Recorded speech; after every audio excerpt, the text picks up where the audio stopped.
What's happening, fam? L.A.R. movement still moving. Book is entitled Lessons from a Non-Custodial Father at Amazon, Kindle, and Create Space.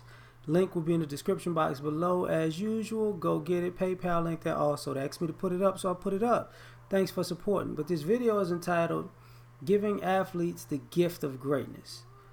As a fan of sports, I really don't like when somebody is doing good and you overshoot their greatness, or somebody's actually great and then you try to make them greater than people who've already done it as if they're on the same level.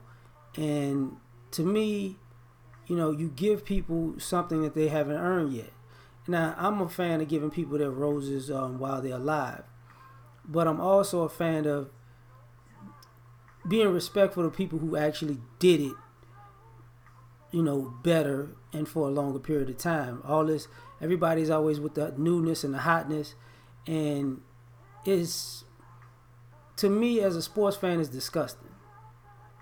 What I mean by that is this: I was watching a video about Aaron Donald, which is he's a beast with it, and it was like he could be he's the best D lineman of all time, and I'm like, huh?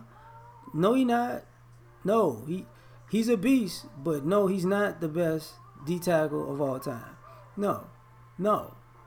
Obviously, you haven't looked at D tackles. Obviously, you haven't looked at the history of these D tackles. Is he gonna catch Reggie White in sacks? No, probably not. And people like Reggie White was a DN. No, Reggie White was a D tackle that played D tackle and DN. The same way y'all look at J.J. Watt now is the same way that was Reggie White damn near 20 years ago with 198 total sacks. Don't think, stop. People, I watch basketball. People, oh, this guy's great.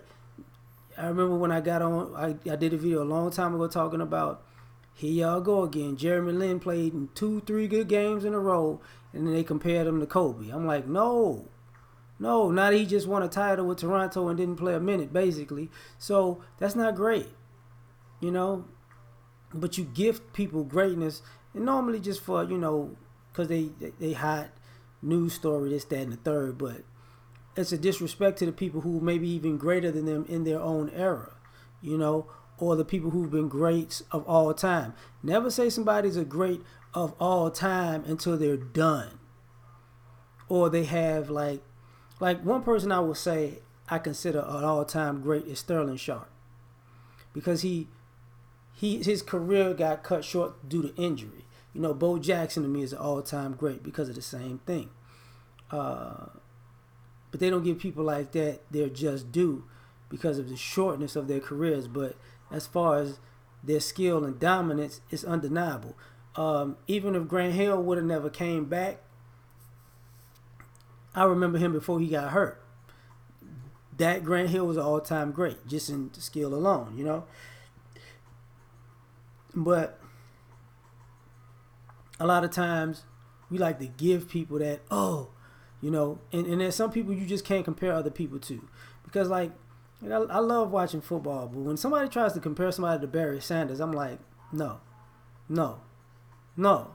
Well, he did this one move. Look, just because y'all can put highlight clips together faster than you could back in the day, that's not, you talking about, apples and oranges.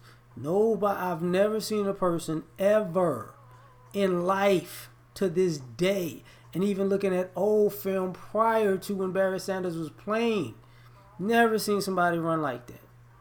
Never seen somebody move like that. Never seen that kind of vision. Never seen those back-to-back moves. Never. People still people can't even emulate what he was doing. The closest thing I've actually seen to good moves is not LaShawn McCoy. It's actually Marshall Faulk on a high level. He could just make people miss, period. But it's the, everybody's great. This person's great. No, they're not as great as you saying. Okay? And and you see it over and over again. And this is how I could tell somebody's great. They come out the gates smoking. Sometimes they're not. Sometimes they're slow starters. But when they catch their stride, they're completely dominant. And over the years, they may not be able to be as physically dominant, but they're mentally dominant and their game changes and they just dominant in a different way. You know, Michael Jordan-esque, Floyd Mayweather-esque, who can I say? Even to a degree like Ray Allen and stuff like that, because people forget Ray Allen would actually drive a little bit back in the day. Different players did different things, you know. I'm still a big fan of Barry Bonds and Ken Griffey Jr., but I got to give Jim Thome his props. I mean, Jim Thome did it for a long time. You know, he did it for a long time. You know, Frank Thomas, stuff like that. People who did it for a long time. Albert Bell. Yeah. But when people just compare somebody to, oh, this person, they're on pace to do stuff. Just because somebody's on pace, people forget. People get hurt. Things happen. People, you know, their game might fall off a cliff. Their confidence might get shot. You never know. Like, they might just go through a slump. Because people thought that, I remember Alex Rodriguez, they thought Alex Rodriguez and Albert Pujols would at some point catch or surpass Barry Bonds. How they look right now. And this is the problem when you give people the gift of greatness so soon that you throw them in the mix. I remember they gave Adrian Broner the gift of greatness. Didn't work out too well. You know, let people be,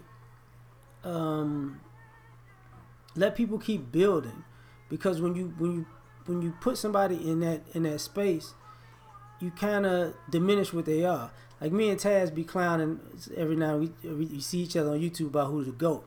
I say Jordan, he say LeBron. And one of the issues I've always had with LeBron wasn't LeBron.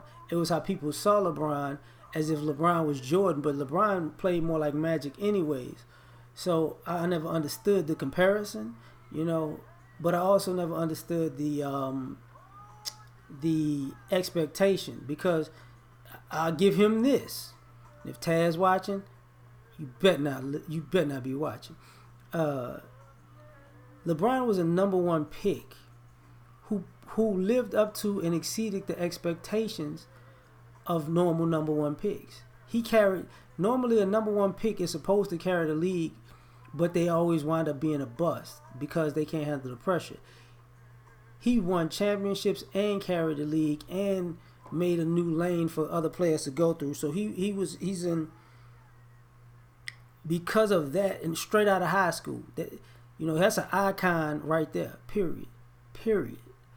But when other people come along, they're great.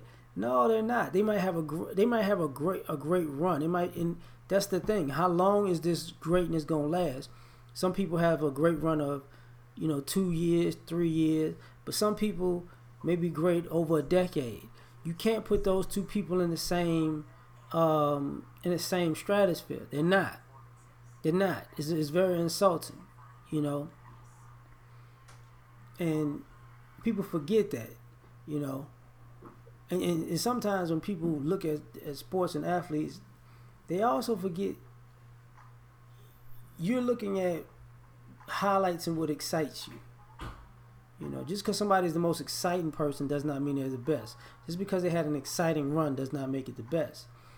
I.e., like one of my favorites of all time is Curtis Martin. People don't look at him as exciting, but he was one of the best. Period. Look it up.